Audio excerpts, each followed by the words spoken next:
Shalom. Call halal Yahweh Bashem Yahweh Shai.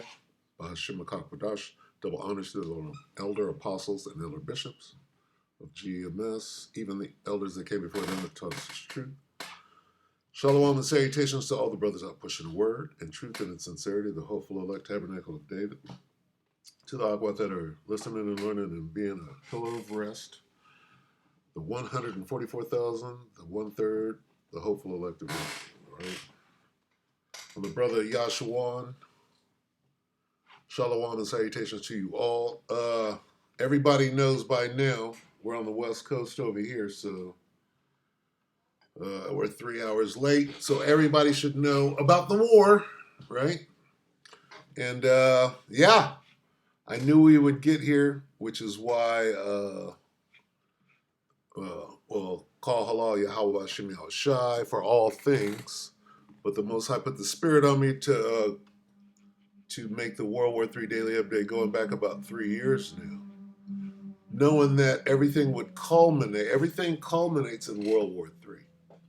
So I would say that right now, more than any other time, right, World War III is in everybody's face, right, and nuclear World War III, okay? So that whole nuclear thing is being noised abroad right now, real hard. So anyway, we'll get a quick precept and then we'll watch some stuff. Okay, anyway, and I'm going to try to keep this short. Revelation 11 and 14. The second woe is past, and behold, the third woe cometh quickly. Second woe is World War II. World War III cometh quickly. Okay, so we're going to start with old Reggie here, or Salakia, Reginald. Old Reginald here is going to break it down. This is Dimcad, 2 hours ago. So this guy normally does his videos later on in the day, from what I understand or whatever. But this one, he felt the need to come out and say what is important at this moment. Okay? So we're going to let Reggie open this up. It's only 2 minutes. He felt the need to put a little 2-minute spot out there on what is important. So take it away, Reggie. And this word right here, not atoms, but attack. Ukraine fires attackums into Russia. So not Ukraine. Okay, you got that wrong. Okay, Babylon. Babylon fires attack. Babylon attackums Russia. That would be, or America attackums Russia will probably be the title of this lesson. Take it away, Reggie. Well, they've done it. Ukraine has used the ATACMS missile system. Okay, and listen for the phrase, or is it a word? Salakia, Rubicon.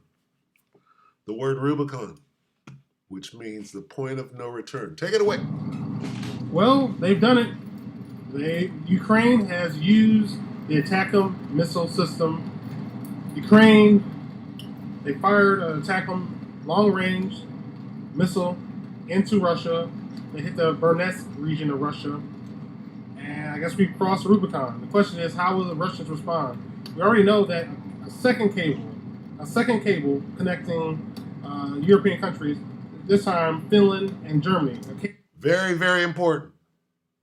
Okay? Don't sleep on this. This is this right here. Underseas cable hit. He's explaining, don't sleep on this. This means war. Okay, so don't sleep on that. I'm going to point it out just in case, because he's sliding it in there. It's 2 minutes. But he's saying the bare bones of what needs to be said. Reggie's on it. And I guess we crossed Rubicon. The question is, how will the Russians respond? We already know that a second cable connecting European countries, this time Finland and Germany, a 730-mile long cable connect. Not the first cable. That lets you know you're at war, cutting cables, okay, cutting communications. at war. Listen. Those two countries has been compromised. And there's a deep. Let me roll that back. What does it mean cutting the cables? He's telling you war.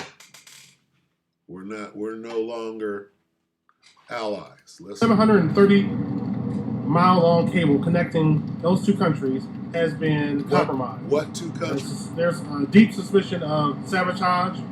Obviously, Russia's on the suspect. The situation is just escalating. There's just no other way I can put it.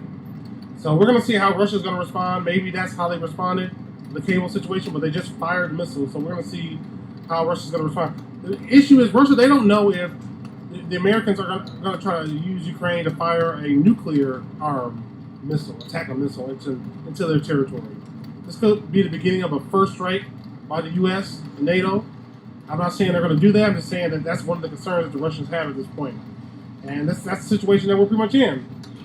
And I thought that Biden was going to try to start something, probably with Iran before the election, but I didn't think he was going to do something after the election. I guess they thought they had a decent chance of winning, but he's going to leave a complete dumpster fire for Donald Trump and the rest of the country.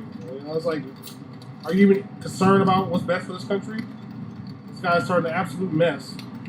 And I'm hoping that Trump can de-escalate the situation, even though he's not really in power right now, but he's got another 2 months or so.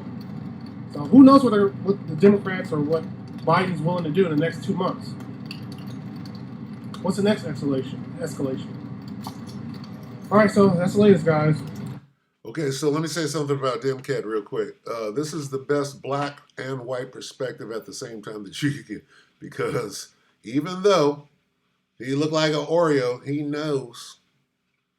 He knows when he walks in. That's a big old brother. He knows where he's going, how he's being perceived. And then he does his little thing and he, disarms them with whatever it is that he has. But, right? So, as far as his perspective goes on what is going on, right? You're never going to get a perspective like, because he could be a terror, old Reggie. But guess what? The devil, when the devil sees him, the devil don't see no terror. Anyway, so there's Reggie, or Reginald. I beg your pardon. All right, so, and then I saw this, and I thought that this was this thing here. Let's watch this. We're having All right, so this is TRT World Now, right? Turkish Public Broadcast Service. So these are the Turks who just basically pulled themselves out of NATO. Got to consider that about Turkey, right? And we already know what Gomer, right? We know what Gomer is about to, right? Sidle up with, if you will, pursuant to Ezekiel 38, Salakia. Okay, so 1 hour ago, TRT World Now. What are the chances of Russia doing this? See? All right. How long ago? 1 hour ago. So, see how this is trending? Right? More than ever right now is the point. All right? There was a time, when somebody said, well, you can't only talk about war. And I was like this, you know what? This whole thing is about war. That whole book is about a war. Right? War don't stop. Esau don't stop warring. Amalek got a perpetual war going on with Yahweh Shem Yahushua. Right? First of all, okay, when you examine like Star Wars, right? That war don't stop. Good against evil don't stop. All right. Now, when after 1,000 years into the kingdom, right? We can see what happens then. Anyway, so let's watch this. What are the chances of Russia using nuclear? Now, this guy, he's going to give us a little synopsis. He's weird little effeminate dude, but Let's listen to what they're saying. Is Richard Waits. He's a senior non-resident associate fellow at the NATO Defence College. I think it's fair to say some analysts have predicted a change in Russia's nuclear doctrine for some time now. Effectively, the Russians clarifying that if they want to, they can launch a nuclear attack against Ukraine. The question really is, will they? Okay, so now here's the question. What are the chances of Russia using nuclear weapons against Ukraine? Well, there's the question, but what she did was she framed it. She put it in a frame. And the framework that she put it in is their nuclear doctrine. Okay? Where are they at with respect to their nuclear doctrine? Right? In other words, when can they legally launch on a motherfucker's ass? That's what it comes down to. Now, Russia's not the only one amending, if you will, amending their nuclear doctrine. Iran is doing the same thing. A fatwa, they're removing the fatwa, right, which prevents them from making nukes, which is equivalent to their nuclear doctrine. Okay, so she just framed it within the framework of Russia's nuclear doctrine. What are the chances of Russia? And he's going to go straight into the doctrine.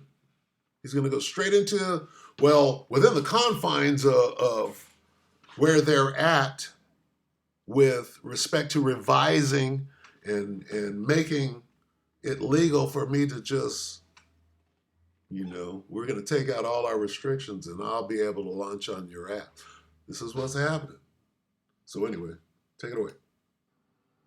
Yes, the Russians have been changing their nuclear doctrine every few years for the past decades. And since the war in Ukraine began, they've been hinting at changes in their operational doctrine every few months. I think these are designed, as Foreign Minister Lavrov suggested, to be read closely by Western capitals, and that's supposed to restrain these Western governments from taking actions that Russia objects to, such as assisting Ukraine. I think the prospects of Russia actually using a weapon against Ukraine on Ukrainian territory is small. There's not a suitable military target. It's very close to Russia. I'm gonna stop real quick, and I think it needs to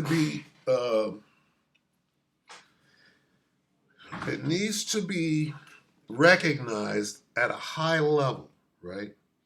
That both sides are jumping through hoops, right? To do what? To abide by some sort of structure, some sort of rules, right? Well, we can't do this. They have to do this first, and then there's some. Even though they're at the very minimum, they're trying to abide by some structure, and then when you just absolutely can't anymore, you move beyond that line. So what we see right now is America desperate to make moves because Trump won, right? With what's left of the administration, the Biden administration, you see them moving, right, to do things that they wouldn't ordinarily do. Now, maybe they were waiting until after the election, which either way, win or lose, right? You see what they're doing? Or they were waiting till after, okay, well, that means they were going to do it. Do what? Do what they're doing right now. Because they're doing it. Okay? Anyway.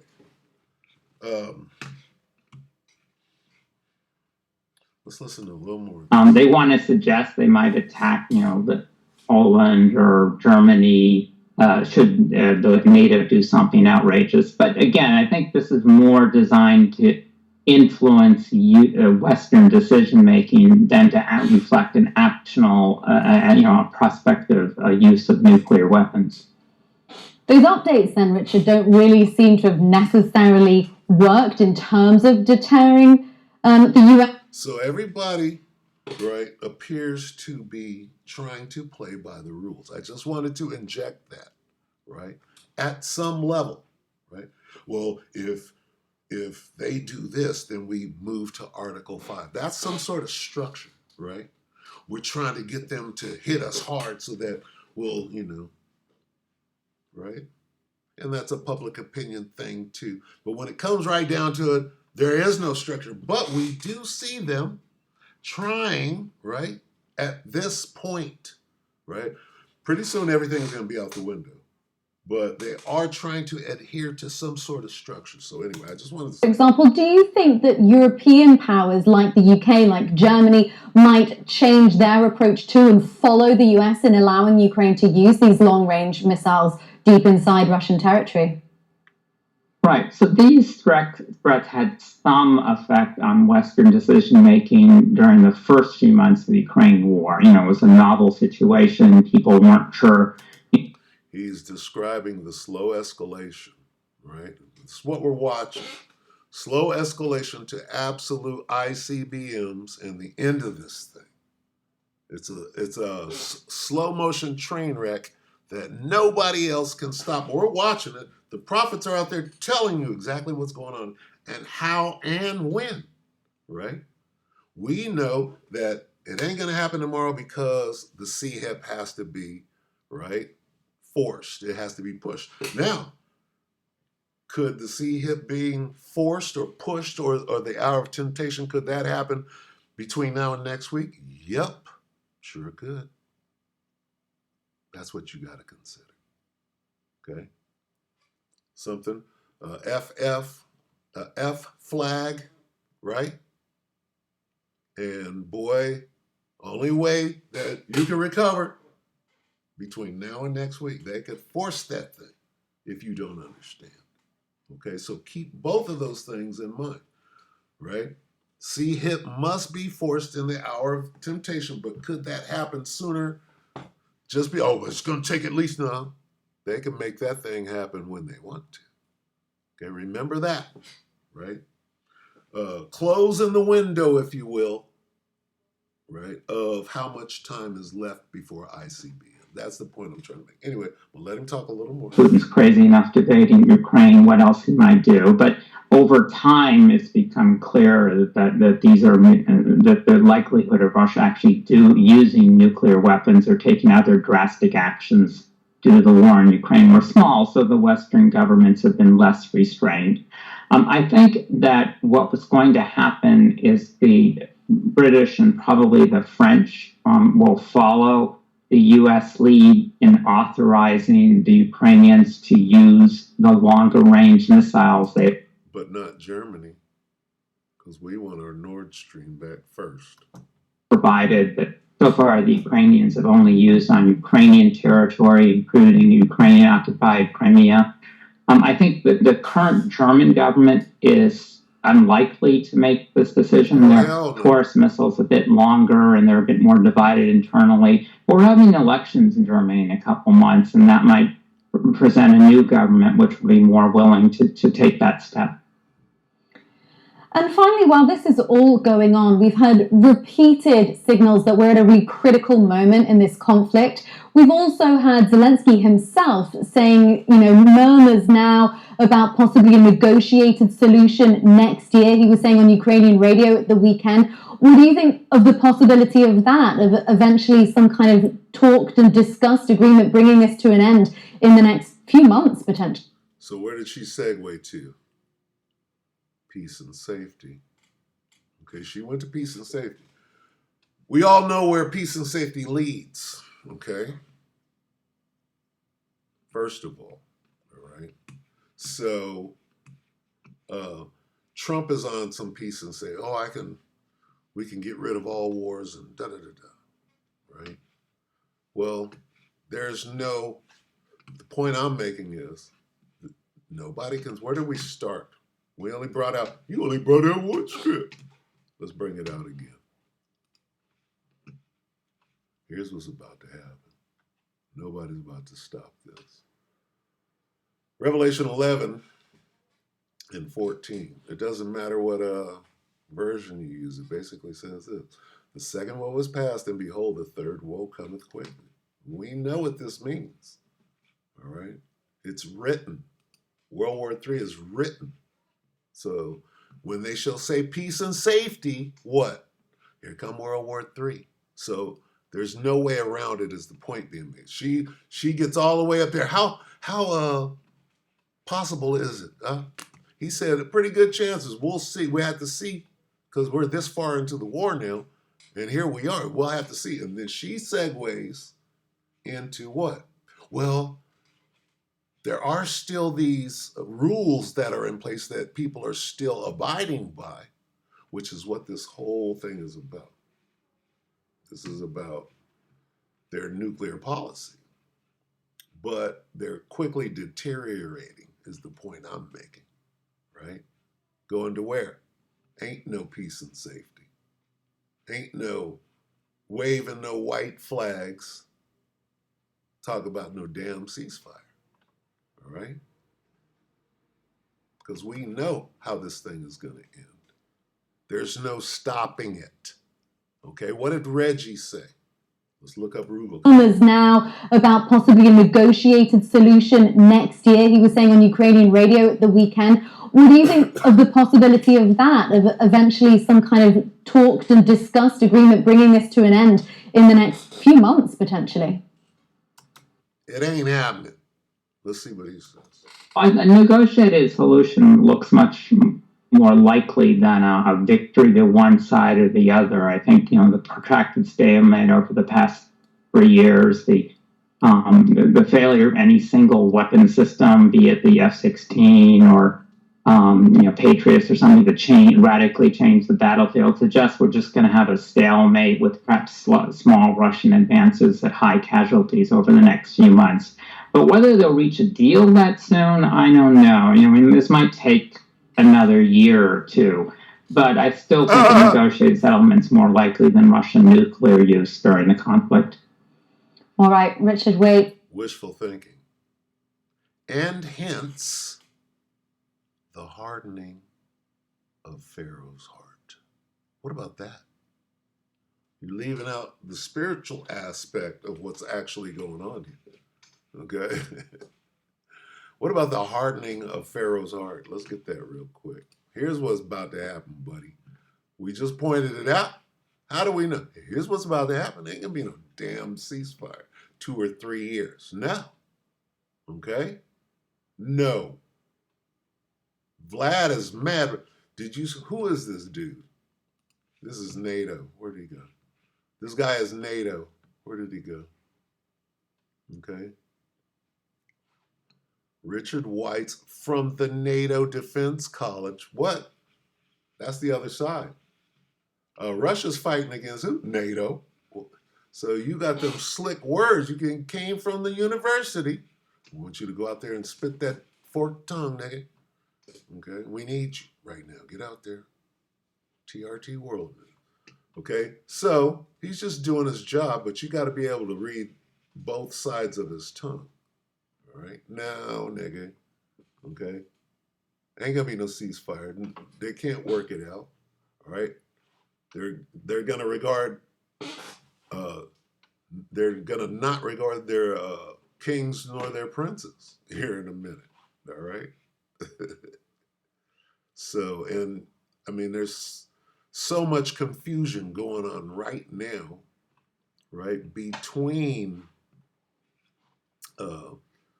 look at Ukraine. What is Ukraine fighting for? Right? Well, they're fighting for the Americans, right? And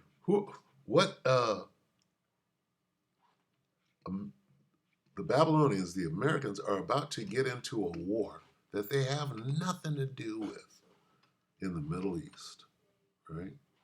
What they're doing is they're creating a reason right now. You know how they're doing? They're ginning up a reason to go to war with Iran. Donald Trump killed Soleimani, and so now there's a hit, and now we got to go. And now we got to go get the weapons of mass destruction. So, I mean, as you can see, these people are embroiled in war. There is no end to these wars. These are forever wars. Why? All right. Because of the hardening of Pharaoh's heart.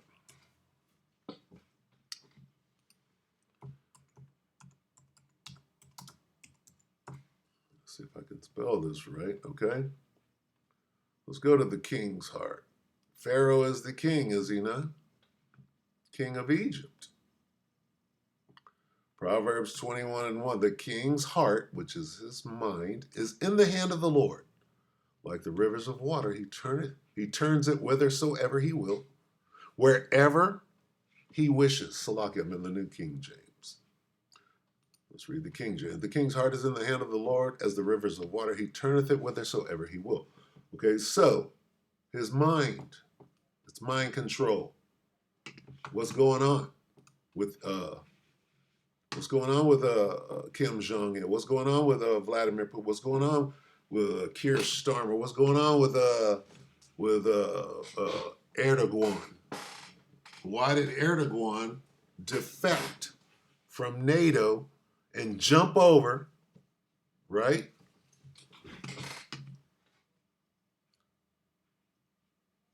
to the other side? He was in NATO. This dude is NATO. Ask him, where did Turkey go? Right? They defected, and now they're working with who? Pursuant to Ezekiel 38. That's easy. Okay? Now, let's go back to this and show the hardening of Pharaoh's what? Pharaoh's mind. The controlling of Pharaoh's mind. Harden his heart. Right? MK Ultra. Where's the MK Ultra? Okay.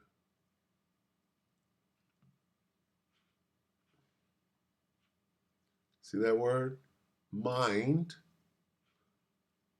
heart. Heart, mind. A king's heart. The Lord controls the mind of the king. The king's mind, just read it backward. The king's mind was controlled by the Lord. The king's mind is controlled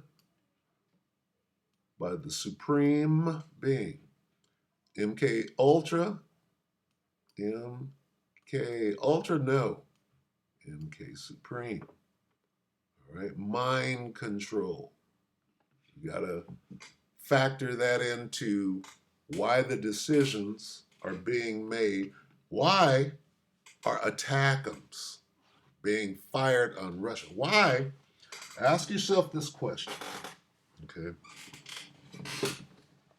And you gotta be, about 40, 50 years old to understand what I'm about to say, to understand Russia, or the Soviet Union for that matter, and the Cold War. Why is America attacking Russia and firing missiles on them? Russia has more nukes than anybody. Why is America attacking Russia right now? Cut through the bullshit and ask yourself this question. Do you think that's not trouble? Why is America, Babylon the Great, firing missiles on Russia right now? Why? Okay, that's serious business, man. Why? Because here's why. All right? Because it is the plan of Yahweh Bashim Yahushua. All right? Them hearts are hardened. So anyway, we'll go ahead. Did I have more? Let me see. Was there another video? You know what? Here's what I wanted to say. And what I'll do with this is I still have to do the update. So I'm going to use Scott Ritter. Scott Ritter's on fire right now. But he can rocket it through. So All right. Not that clown. That always comes up on my. Where's Scott? This right here is absolute fire. So this is Dialogue Works 1 hour ago. Scott Ritter is on absolute fire right now. Okay? He is on absolute fire. You have to watch this. He's saying some stuff. Let me see, how long is it? Okay, it's a little longer than an hour. Hour 12, like that. So, remarkable video right here. Let's see. Scott Ritter. Is the West's Ukraine gamble leading us to that? See this? Trending right now. Look at this. IDF on the brink in Lebanon. And he's just, they're about to get him. I don't know. They could get him after this, I predict. Because he's laying it out. He's speaking too freely about the truth. Right? And what he's saying is in line with the scriptures. Okay? He's speaking truth. And you know, they got words for that. That'll shut you down and have you tarred and feathered. Anyway, let's just listen to a little bit.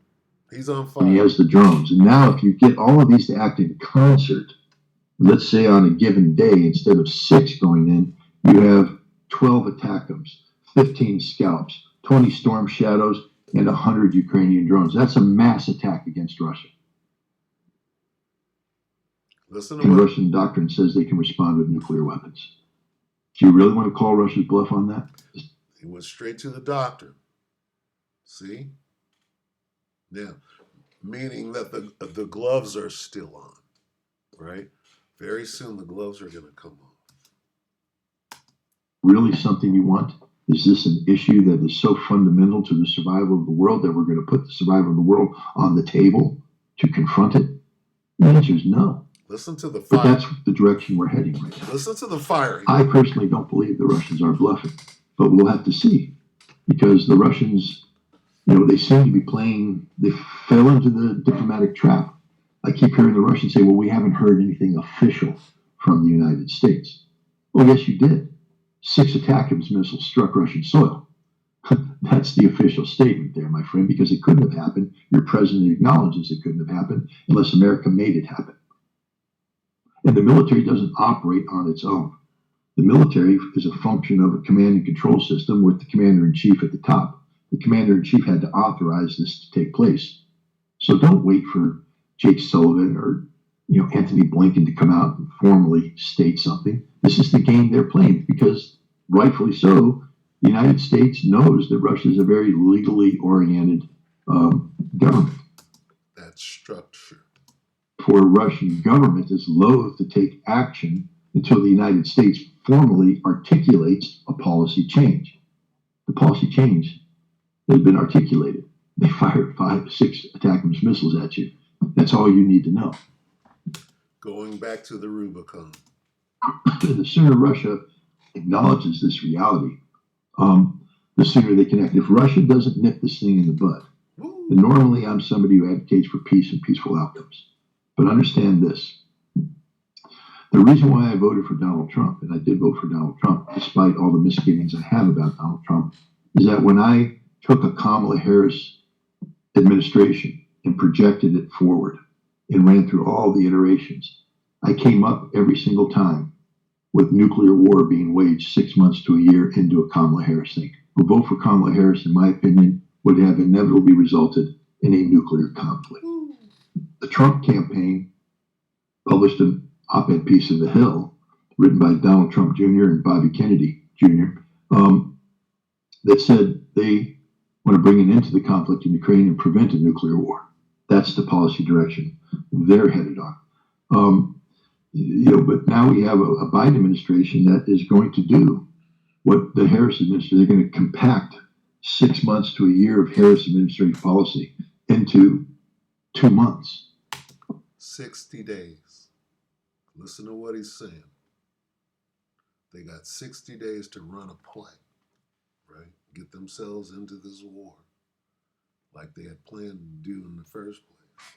Because here's what they're doing. Even if they get the war popping and then they hand the ball to Trump, even if they do that, what they're establishing is this. Look, What are wars for? They're to line the pockets of the people that are making the weapons. That's what's going on. Okay? It's a weapons thing. That's what forever war is about. Okay? This is about money. You know how much one of them planes, it gets into, who's getting paid, these skunk works and all of this shit at the top, right? These Raytheon and these companies, right?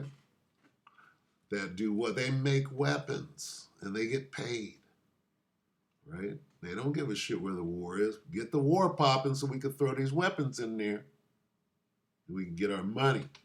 So that if Trump takes over, somebody's still getting their money. And Trump understands that. Trump understands what's going on, right? From the top. Anyway. This is a very, very dangerous situation. I don't know how to say it any more than what I have. This guy's on fire. If the Russians don't nip this in the bud, if they allow this to continue, that 2 months will result in deployment of NATO troops onto Ukraine, NATO air power projected over Ukraine, NATO missile defense projected over Ukraine. Ukraine will become a de facto NATO member. And that is an existential issue for Russia. Russia can't allow that to happen. Because then they can move all of their weapons right up to that border, right on the border of Russia and Ukraine. That's what he's explaining right now. And therefore, there will be a nuclear war. So everything I was afraid was going to happen in 6 months to a year is happening now in compacted form. Russia needs to nip it in the bud right now. I can't tell Russia what to do, but Russia has said, we've had Russian officials come out and say it. A senior member of the Russian Senate, who is involved in the Defense Committee, has said that if this happens, at a minimum, Bankova Street, that's where the Ukrainian government is in Kiev, disappears. And he's talked about using a new weapon, not nuclear, but... Listen close. Listen close. Weapon of unprecedented power. And we know that. Not if he uses a nuke, all of these things change, right? All these rules change. If he doesn't, if he uses something that falls within not a nuke to take it to the next level, it stays at that level. Okay? Understand. The Russians call it the father of all bombs. It's a giant thermobaric weapon that uses aluminum powder, a mix of aluminum powder, but it will be released over the target. It will encompass a giant area with aluminum powder that will then be ignited, and the overpressure will flatten everything and kill everybody in that radius. That's where this thing is going. Okay? Now, I highly, highly, highly suggest that you go watch this video. This dude is on fire. I'm going to let it play a little bit more because he's taking things to the next level, and they're about to come after him because he's biased. He's got a bias. He's on the side of the Russians, or he's on the side of the truth.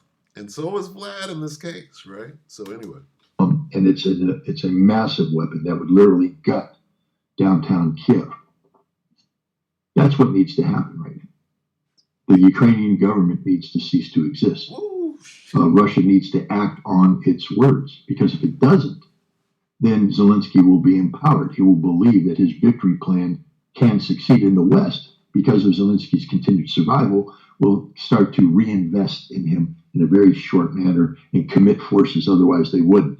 Russia can only stop this thing by destroying the Ukrainian government. If they fail to do so, I'm afraid we're headed down a path where this leads to a nuclear war.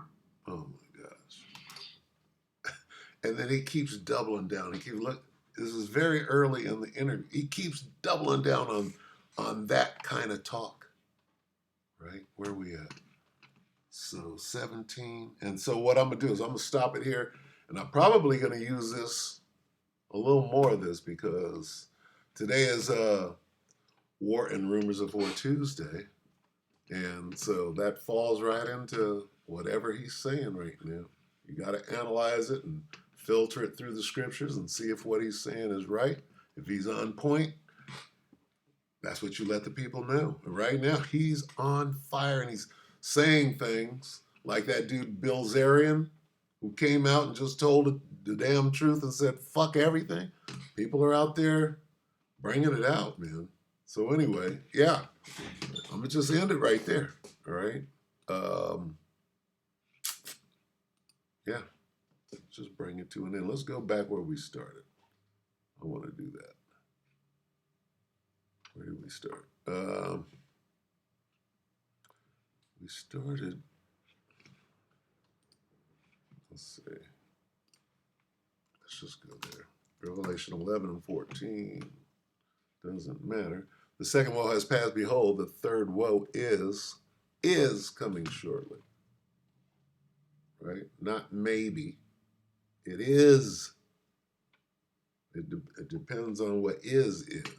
Anyway, with that, we hope that the elect will edify you, brothers and sisters. Salakia for going so long. Shalom.